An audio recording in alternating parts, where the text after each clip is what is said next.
சிந்தை கலங்கிட வந்தவர் வாழ்க. நீரில் மிதந்திடும் கண்களும் காய்க. நிம்மதி நிம்மதி யோவிடம் சூழ்க. ஜனனமும் பூமியில் புதியது இல்லை.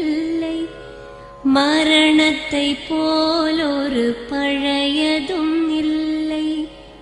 இரண்டும் இல்லாவிடில் இயற்கையும் இல்லை. இயற்கையின் ஆணைதான் ஞானத்தின் எல்லை. பாசம்